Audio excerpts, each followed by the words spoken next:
What's going on, everybody? It's that one dude, 76 in the house. And I know what y'all thinking. Dude. 2 videos? Listen, y'all, we back. Like I said, okay? I'm trying to get back on this trend, keep it rocking for the rest of the season, the rest of the year, going forward. Because my dudes, I know y'all need content. So I got y'all. Don't even stress. We're here for the week 16 money line picks, okay? I got the picks down. Your dude's percentages are over 80% with what he's gotten right so far for the rest of the year. Do the math. Check it out. I'm telling y'all, we're here for it. So without further ado, it's party time. 5,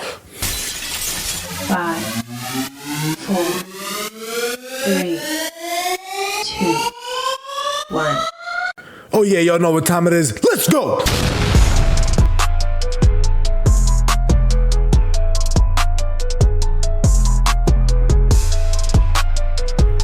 All right, my dudes. Listen, to start it off, we got the Thursday primetime game, okay? We got the AFC West bout between the Broncos and the Chargers. The Chargers are the home team, okay? They just came off of a loss against the Bucs, I believe, last week.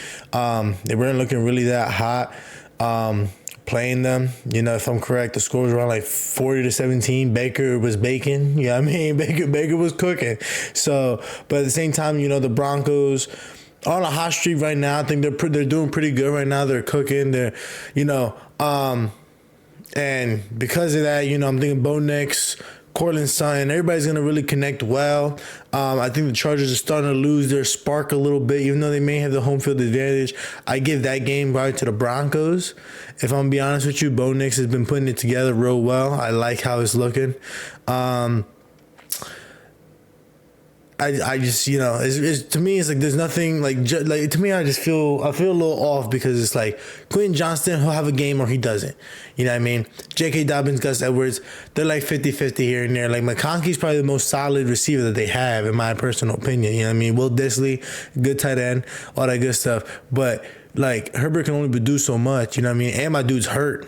He's smiling it off, like everything's all good, but yeah, you can only do that so much until it gets bad. So yeah, I'm going with the Broncos taking out the Chargers at home for that Thursday game. Going into our next game, we got the Texans going to Arrowhead playing the Chiefs, okay? And while most people are going to be like, that's going to be a shocker, they're going to come in and absolutely wreck them, Mahomes is playing, the Chiefs are winning, bro. At Arrowhead, yes, they're winning. Okay, I don't see it going and being something that is not going to be like, oh, it's going to be a crazy shocker. Like if Mahomes not playing, okay, we got a game here. Like the Texans might be able to come back. Like it's Wentz is their backup, but we might be able to see like CJ Stroud put it together. But he's been having a hard time. Like if he's having a hard time against the Dolphins, I don't know how well he's going to deal with that Spagnuolo defense. You know what I'm saying? So if Mahomes is playing, give that a Chiefs win. But if he's not, I'll buy a Texans underdog card. Like I'd put money on that, no lie. So, but as far as their weapons are still the same. So nobody's really hurt besides Mahomes' ankle. So, but like I said, he probably is going to be playing. So I'd say the Chiefs are going to win that one if he does. The Steelers are heading down to Baltimore to go and play the Ravens, and it's like watching how the Ravens couldn't get the ball running with Derrick Henry against the Giants. I'm really scared with his fantasy performance. Listen, I'm a Derrick Henry guy.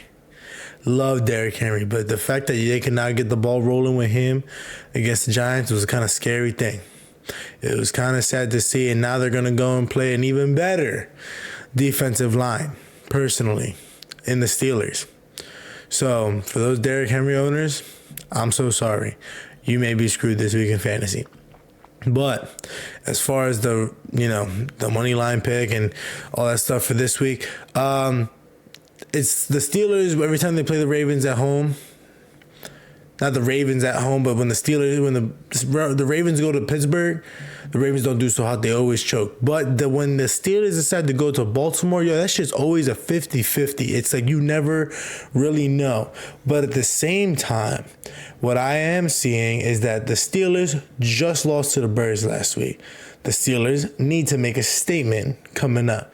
The Steelers are looking to try to go far in the playoffs, maybe even the Super Bowl. They're trying to do something crazy. If Pickens is in, guys, the Steelers are taking it, maybe even sweeping the Ravens this year, which is kind of crazy to say, but that's what I would say is probably my underdog pick of the week is Steelers coming out to take out the Ravens. Then we got coming up the Cardinals playing in Carolina. And the Cardinals could be nasty. They could be saucy. They could go crazy, go stupid. And what I personally feel as if is that the Panthers have gotten enough film on them now that they've gotten exposed in the things that they're used to doing. They just paid Buddha. Buddha Baker's here to cook now. So it's like the defense may be more confident. The Cardinals are starting to put it together now. Kyler's starting to get it together now. James Conner was putting it together last week. It's like all the pieces are starting to form now late in the season for the Cardinals now. So it's, with all the film that they're going to have, plus they're putting it together, the Cardinals are going to come out beating the Panthers, taking them out, I'd say probably around like a 7 to 10 point margin, I would say. Like, that's what I'm seeing. Then we're going down to the AFC South, which, dang, these teams piss me off. But the Titans playing in Indianapolis. And personally, I can't stand both of these teams because they always cause me problems in fantasy. But Will Levis is getting sad. What I would like, right? This isn't my pick, but what I would like is for the Titans to win. Why? Because then they can just go and figure it out that Will Levis is not the guy and keep it pushing. Because, dude, this dude is really triggering the mess out of me with how much he's complaining and all this in between. But as far as the money line pick, I'm seeing Anthony Richardson able to come up. The Titans were getting exposed. Once the ball started getting rolling, the Titans were just getting exposed by the Bengals. You know what I mean? They weren't able to really do anything crazy on offense or keep the ball rolling and stuff like that. After the interceptions going on, it was 37-7. The Bengals defense always has been getting mad points scored on them this whole season. So, for that score to be that close, the Colts defense, in my opinion, is a little bit better. They've been able to hold teams down in terms of points and things like that. Not last week, but in past. So I'd say Colts going out and getting a home win.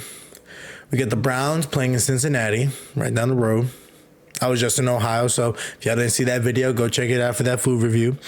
The Browns playing the Bengals is going to be it's going to be kind of sad in my opinion because it's they just had Jameis Winston and the Bengals are really trying to go and win it out so that they can maybe get a playoff spot, which would be crazy if they do. But at the same time, it's this defense is still good. How are they going to be able to hold it up? You know what I mean? I don't know what it is with the Bengals, when they play their division, but it's it's so hard on them, which is kind of sad to say because it's Burrow's nasty, Jamar Chase is nasty, T. Higgins are all great. But, I don't see the Bengals winning. Of course, I take that back, flip it. I do see the Bengals winning by probably like a 17-point margin. But it's going to be close at first, I feel like. It's going to be real close. We're going to see how that goes. Because it should not be something that when push comes to shove, it should be hard for them to be able to handle. But we'll see how that goes. All right, next game, we got the Lions going down to Chi-Town, Chicago, playing the Bears. And it don't matter where they play the Bears because the Bears are going to lose. So the Lions are going to need to come back. They just got smacked by took the B to A from the Bills and all that stuff. So they're going to need to come back to be able to sauce and do what they got to do. So I got the Lions taking the Bears. We got the Birds going down to see the Commanders at their home field. And last time I checked, that field was falling apart. When Jalen Hurts was walking down the tunnel and that whole fence broke down and fans were falling down. Bro, that shit was so sad. I ain't gonna lie to you. I was pressed. But, because they almost hurt my guy, bro. They really almost hurt my guy. But the Birds are gonna take a dub. Like, you know what I mean? It'd be crazy. We sweep the whole division, bro. Like, do I see that happening? No, because let's be real here. There's gonna be something. You know what I'm saying? We're probably gonna sit our starters at the end of the year, and then if we lose or whatever, like it's gonna be something like that. But if we did that, it would be crazy. But I don't see us losing this game at all. So. And then we got the Giants playing the Falcons, and personally, I think this is the best game because Penix is in. Penix is starting. Okay, Kirko Chains has been sat, and Michael Penix is back. He's in this now for his first start against the G-Men who ain't looking so GG, okay? So, I think in this sense, since they have such a great rush defense, it allows him to be able to open up for the pass, let him kind of immerse himself, get into it, divulge into, a relatively good defense. I'm not going to go and disrespect the Giants, you know what I'm saying? But I would say the pass is probably their weaker spot rather than the run. So Penix will be able to learn and fly and be able to do what he's got to do perfectly, no problem. So that's what I'm going to go with that. Then we got the Rams coming down to MetLife and playing the Jets. And if you saw my last video, the Rams, in my opinion, are my favorite underdog. Because personally, if they make it to the playoffs, they will be a scary team that nobody's going to think is around the corner because they are nasty on offense. The defense is what, could kill them personally. But the Rams are my favorite underdog in this situation, and this is why I have them beating the Jets. I see it being a high-scoring game this game, personally, because of the fact that since the Rams defense is not up to par and the Jets seem like they were just putting it all together now at this current moment, I see it being a back-and-forth kind of matchup. Now, and also they're playing in the cold. I don't know what it is with these teams that are so used to playing in the heat, then they come to the East, and all of a sudden they're like, oh my God, I can't be doing this no more. It's like, bro, you guys getting paid mad money. But going on to the next game, we got the Vikings playing the Seahawks. Guys, the Vikings are back. Okay. People might not want to say it, but the Vikings are back. And Geno being out and Sam Howell being in, the production for all Seahawks players are not going to be the same this week. The production from the Seahawks defense is probably not going to be the same because they're going to be on the field majority of the time, probably. Sam Darnold being able to figure it out and absolutely sauce against the Bears last week on Monday Night Football. It's pretty tragic. I can't even lie to you guys. They're coming back, okay, and they're gonna smack the Seahawks, okay, probably by a nice 14-point margin, okay. They're gonna cook. Then we got the eliminated teams. We got the Jaguars going down to Vegas, and personally, it's these are one of those games where it's who really cares less, you know what I mean? Not cares less as in the teams care less, but who's gonna not cares less, more of who doesn't want to watch the game, but care less in the sense of I want to get a top tier draft pick because we got a sauce next year. And personally, I think the Raiders are going to want it more, so which is why I'm going to say the Jaguars are going to win. Yeah, that's kind of where I see with that, just because the Raiders know they need somebody. They need a guy that's wanting to stay there, wanting to be there, wanting to cook and ball out, and all that stuff in between. But the Jags, they have majority of their guys. They should be dangerous in this league, but they're not. So that's where questions are going to rise because they need to kind of prove themselves, because I feel like the Jaguars have a lot more people that have their jobs on the line compared to the Raiders. But going to the next game, we got the Niners playing the Dolphins. This should be a game the Dolphins should win. They're playing in Miami. They should have no problem winning. They should be able to pull it out with all the injuries that the Niners are going through. It should be no issue, no problem, but they're still going to lose, and the Niners are going to come out with a win for some crazy reason. I don't know what it is, but I don't think this is the game for Tua either. It's starting to get more chilly. They're starting to have a hard time putting it together, and their defense is still there. And they just had the whole Devondre Campbell leaving the field at the third quarter incident. These dudes are going to want to show a statement about who they are. You know what I'm saying? So that's where I'm going with that. Then we got the Patriots versus the Bills. And what's crazy about this game is because the Patriots, for some reason, always shock the Bills for some wild reason. And all of a sudden, the Bills will lose against the Patriots for no reason. But the Bills are on a roll. The Bills should not lose to the Patriots, personally. They should not struggle. There should be no incident, okay? My gut's telling me the Bills are gonna win. But what I'm telling you, there's a feeling. There's a feeling of like, dude, you've seen this. Dude, you know what's gonna happen.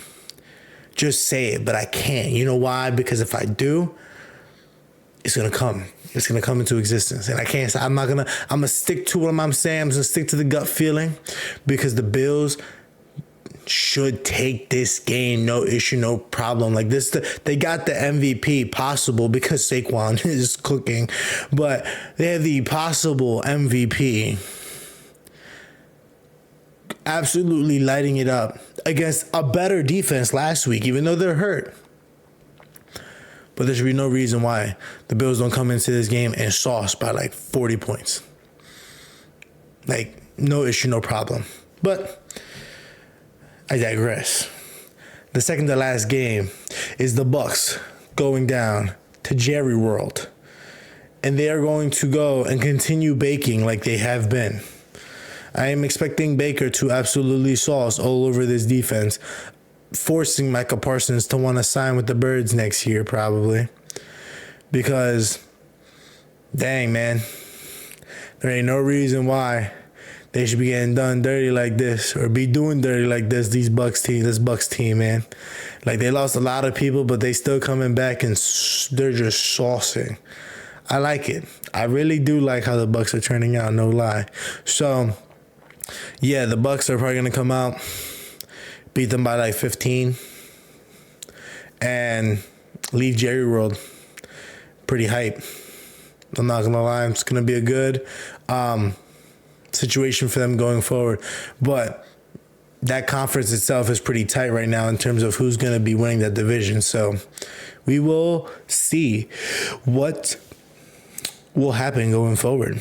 And with our last game, our Monday Night Football game, the last game of Week 16, we had the Saints going to Lambeau and turning up with the Packers. And even though Derek Carr 50-50, I don't think he's playing actually. They're just going to get shown love. Jordan Love. And what I mean by Jordan Love saucing, he's going to be saucing all over them. Like, especially playing at Lambeau in the winter on Monday against a jacked up Saints team. There's really no, like, to me, the Saints win, something's wrong. That's how I look at it, okay? And I always go and I'll bet against the Saints, and for some reason the Saints win. So this is the game that it's like, if this is what happens, the NFC South is a team that I will never bet against, because for some reason they just love, they must be watching my videos. They want to go against your dude every single time. But those are the picks of the week. You guys let me know what you guys think down below. I'll go and record everything about what I got right, what I got wrong. Tell y'all in the next video about what I got, so you can see that my numbers are for real, my dudes. So you can see that your dudes got the high percentages. But I appreciate y'all. Thank you for those who made it to the end of the video. And I'm going to catch you on the next one.